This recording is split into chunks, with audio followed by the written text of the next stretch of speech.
How's it going, everybody? We have a very interesting video to go over today. One that, honestly, I wasn't going to make. Um, the truth of the matter is, the super safe boarding device for this topic is don't. Don't. Okay? But I get asked so much, Dorky, who should I be using my purple ISO 4 and 5 on? Again, the super smart, boring, nerd take is don't. Wait and see what this Blue Marvel event is going to be all about, which we're going to look at in depth. But maybe you're more like me and you collect this super rare new progression path resource and you're like, I'm not sitting on this. I want to spend it on characters that are going to benefit from it right now that I will probably be using in that event. Well, if you want to be crazy like me, this is the video for you. So let's talk about this. Who should you be equipping your purple ISO 4 and 5 on immediately? So in talking about this, I think there's two criteria we need to go over. One, which characters do I need for Blue Marvel? Because if you are unaware, the Blue Marvel unlock does require having certain characters at purple ISO level 4 and 5. Those characters are going to be the following tags: Conquerors, Non-Mythic Cosmic, Non-Mythic City, Non-Mythic Global. So you have to have those tags, 5 characters on those tags, in order to get through this event. Now, when it comes to this event, there's a couple of things we don't know that also will influence our decisions here. Namely, is this a saga or is this a dark dimension, right? If this is a saga, then we have to 3-star the characters. That is a big problem when we look at which characters we want to equip on. Because if we look at the Professor X saga, there were certain characters that if you took them, you would simply die. There could be a boss node like the Shadow King that would clone your character. That character gets 100% speed bar. And if you brought Old Man Logan, now he has an enemy Old Man Logan and you're dead before you take a turn. One player got through that using Old Man Logan. It took him 2,000 attempts, but he had the other best 4 characters. So if he didn't have those other best 4 characters, he never would have got through that. That's a problem if it's a saga, right?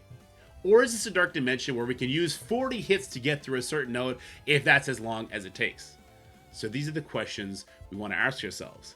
The next question will be, is if it is a saga, would it be a saga like Apocalypse, where we can pick which chapter we're doing when? Or it would be a saga like Professor X, where we have to do them in order. You have to do these in order. I think this is very clear because of this node right here. If there was a node 10 with no trait restrictions that you can just go do before you do all these other nodes, it would make no sense. I'll also give you some insider information. All the Krakens that I communicate with and developers that I've communicated with, and I can actually share this with you because it was done in meetings that we're told we're allowed to share it. The Professor Xavier saga did not exactly go off the way that they were hoping. The Krakens really did not like it. It was just a checkbox, and then you had to get through it. It wasn't as interesting. It appears that probably Dark Dimension, although I don't like it as much. I thought the saga, maybe I just preferred it as a checkbox to get Professor Xavier unlocked, honestly. But it appears Dark Dimension may be the superior gameplay experience, because when you lose, you can get back in and you can eventually get through it. There's very rarely a wall in Dark Dimension where you just can't actually make any more progress. Looking at you, Dark Dimension 3, with those Lee Sins. Okay? Lee Sins, Iron Fist. Sorry, I always call him that. So, I'm working on the assumption this is going to be a Dark Dimension. If you don't assume this is going to be a Dark Dimension, you would probably want to wait a little bit more. But they have actually given us a very, very strict tag for nodes 2 and 3, the Conquerors tag. There's not very many characters here, so at the very least, you could be eyeballing which Conqueror characters you want to be upgrading to level 4 and level 5. But because we know, or because we're very much assuming this is going to be a series where we have to do Conquerors before we do Cosmic, before we can do City, before we can do Global, we can start looking at the Conqueror characters, which also maybe lead into Cosmic characters. So you can do this in-game where you can sort of isolate characters by their tags. So I have it isolated here to be the Conqueror characters. So we know the Brimstone team is global, kind of takes them out of the case. Is Hellcat global or City, actually? She's global. So they're global. We know Azazel is Cosmic. Blastar, the legendary character, Cosmic. Same with Quasar, Cosmic. Hellfire is global. Insidious 6 is City. So I start looking more closely at my Cosmic options. I start looking at the Fantastic Four. I start looking at Blastar. I start looking at Quasar. And I start looking at Azazel. I will not look at the Hellfire Club I will not look at the Insidious 6. I will not look at Brimstone, even though I actually did name it. We could talk about that in a bit. But I will not be looking at those characters because by the time I, and probably a lot of you guys, can get through the first 5 nodes, maybe, probably not, but maybe there's going to be some crazy city team that just got released. Maybe new spiders just got released at that point, right? And they're the superior city option for Node 6 and 7. Same with Global. I think Brimstone is probably going to be the best team to bring. I already actually brought Daemon to level 4, so he's coming no matter what. They're probably going to be the best global team to bring as well, but there's so many good Marvel global characters that still have yet to be released in the game. Who knows? Maybe for me, this is going to be 4 or 5 months off. That's what, 3 or 4 patches, and the superior global team is going to come out that I want to put purple 4 or 5 on them, right? So this is something that we need to take into account. So I definitely want to avoid any city or global characters, because by the time I get to those nodes, maybe they will no longer be the most optimal characters to bring. So that's something that I take into account, right? So now, if I go in game, I will start isolating characters by, let's go Conquerors, and let's go Cosmic. And then I start looking at these characters more closely. So they fit the criteria 1 that I was looking at initially, right? Like, how are these characters going to help me unlock the Blue Marvel? Does it make sense to invest in these characters now? And I think that it is fair to say the Cosmic Conqueror characters are very likely going to be the best characters to bring for the first 5 sections. So as you see here, I've already done Franklin, I've already done Invisible Woman, and I've already done Blastar. I actually still have a little bit more Purple ISO4, not enough to do a character, but I still have a little bit more that I could start equipping to somebody, but I haven't decided which of these characters I would like to bring yet. Because for criteria 2, I wanted to know what would the actual impact of equipping these characters with Purple 4 would be. Well, Franklin Richards and Invisible Woman, they're both incredibly fast characters, do good damage, do good control, and they kind of dictate how a match is going to go, right? So for me, giving them that extra stat bump made a whole lot of sense. If you want to know the entire scope of the stat bump, by the way, the stats of the 5 attributes, armor, resist, health, focus, and damage, they'll increase by 2 for every increase in purple crystal you put on. So if we are at purple 3, they get 6% armor. If they go to purple 4, it's 8% armor. That's not 8% plus 6%, by the way. It's just a bump of 2%. And when they go up to 5, they get 10%. So when they go from 3 to 5, they'll get a bump in all those stats by 4%. But they get something that's worth a lot more when they hit level 5. And when they hit level 5, they're going to be getting big bumps, mostly to damage. So we see striker characters get 30% damage. Fortified characters, 35% damage, 10% barrier. Healer characters, 20% damage, 10% armor. Obviously, that's a big drop. Armor, to me, there's some value in armor, but it is not the most interesting stat in the game, not by far. Skirmisher characters, 40% damage. Raider characters, 5% crit, 15% crit damage, 20% damage. Now, for Raider characters, because their crit chance is so high once you get to this level, this is really more like 35% overall damage. It's as good as Striker for sure. So I start eyeballing those kind of characters. Raiders, Skirmishers, Fortifiers, and Strikers. I want to upgrade them, like characters that kind of lean into that ISO, that also go super fast, that are going to dictate a match. Because again, our matches are kind of normally decided within the first round of turns by whichever character is the fastest to go on the field. Franklin and Invisible Woman, they definitely fit that bill. That's why I chose them. The problem with these two characters is, of course, Franklin and Invisible Woman, they could swap ISOs, right? Franklin loves to be a Raider when he goes first. He wants to be a Striker when he goes second. Same is true for Invisible Woman. When she goes first, she wants to be a Raider. When she goes second, she wants to be a Striker. Where do we use these characters the most becomes the next question then, right? Franklin and, well, the Fantastic Four team is an arena team.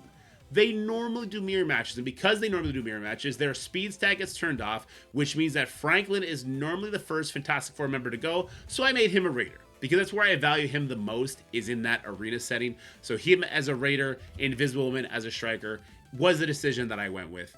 Blastar, I put him as a Striker. Let me just be very clear with this. Blastar is my least favorite legendary that has ever come to the game. I love the idea of his kit, just if you look at it in a vacuum. But when you look at it with Crucible in mind, how there's only 6 rooms and there's so many ways you can just dumpster speed stat gain, he really falls off. And because he falls off, I felt like he really needed this extra 2% damage.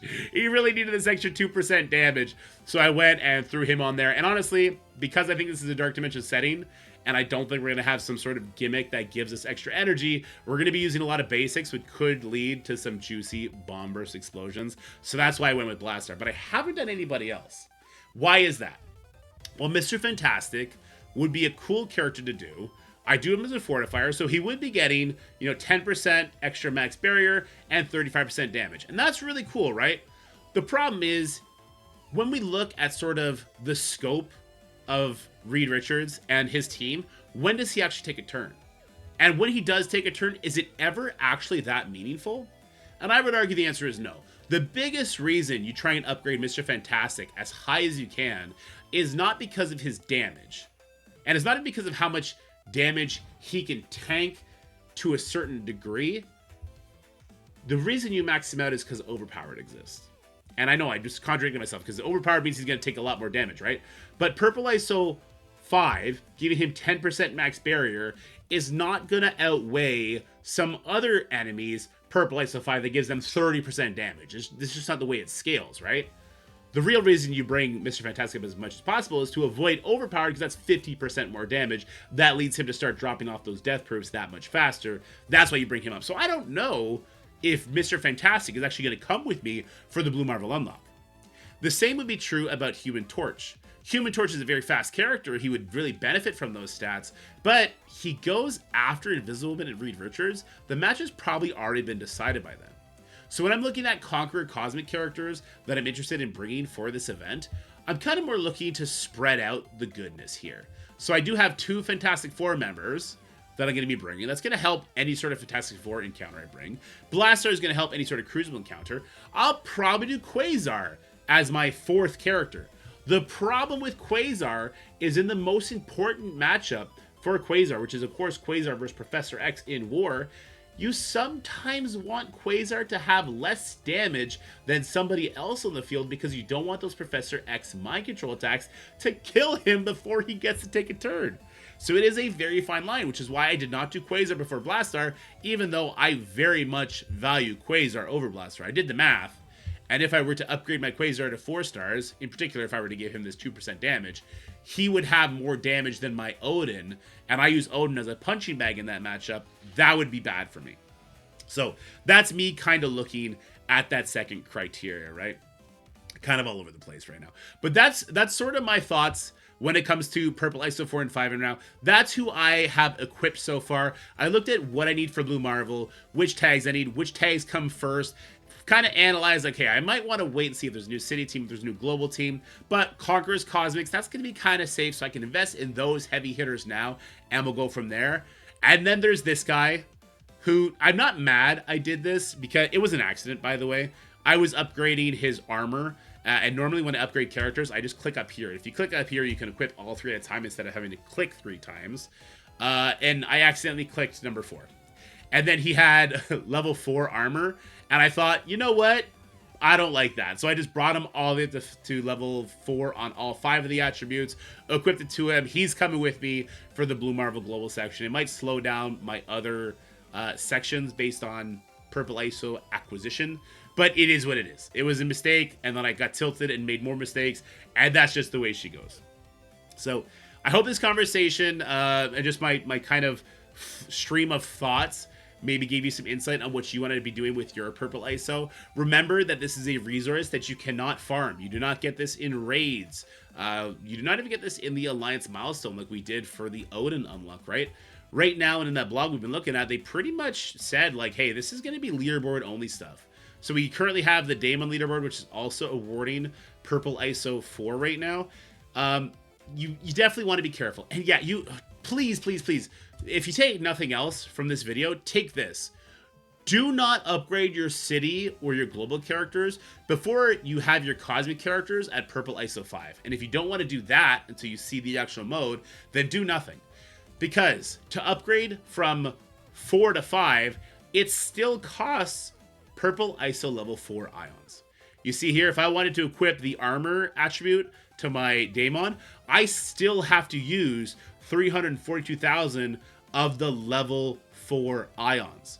There is no point in getting level 4 on your cosmic, city, and global characters, and then you have to sit and wait because you can't actually do the level 5 nodes, which are going to come before the cosmic nodes, because you just wasted all your purple ISO 4. And again, if this is like the Odin event, maybe we're going to get a little bit of purple ISO 4 and 5 once we beat the last node of each section, and so that's something to take into account as well. And again, I'm dead set on this being a series of events where you have to do one node before you can do the next, because otherwise this having the node trait restriction down here would make no sense. It's also, they probably want to have some sort of narrative that you can go through, which is why they want it to all happen in a series rather than a just, hey, do mission 1, do mission 10, do city section after that. Like, they probably want to run a narrative through the event to add some sort of excitement to it. So that's what I would expect. Anyway, guys, I hope this video found you well. I hope it maybe got your juices flowing on what you want to do with your purple ISO 4 and 5. Let me know if I'm crazy, if you're doing something similar to me, or if you're doing something completely different. Are you doing your Professor X and your Odin because you use them everywhere in the game and you want them to have those extra stats as quickly as possible? Or are you, like me, really trying to focus in on that Blue Marvel unlock while double dipping into those characters that benefit most from the actual progression path as much as possible within the constraints of those tags? And let me know about this node right here. Do you think this node is going to be crazy? I think this node is going to be absolutely crazy. And I can see them making it so difficult that people with Odin, because Professor X is not a good long-form combat character. Let's get that very straight here. But people who like bring in an Odin here might be able to two-shot the node. But people without an Odin that are just trying to use a cosmic team, they're going to be like 40 attacks in. I can totally see that happening. Probably not 40 attacks, probably like 10 attacks. But I can see that happening, and that it kind of is interesting. I start to think about it. I definitely had more fun on the Mephisto and Odin unlocks. It was more hype when you actually beat that last node to get the character unlocked than the Professor X saga, because it was just a checkbox, right? Let me know how you feel about everything we talked about in this video. But for now, guys, stay happy, stay healthy, have yourselves a wonderful day. And if you did like this video, please make sure you leave it a like, share with your friends, and comment. YouTube is doing a new thing where they really like when people comment. So if you want to help me out, that would be fantastic. But I'll talk to you guys later. Bye-bye.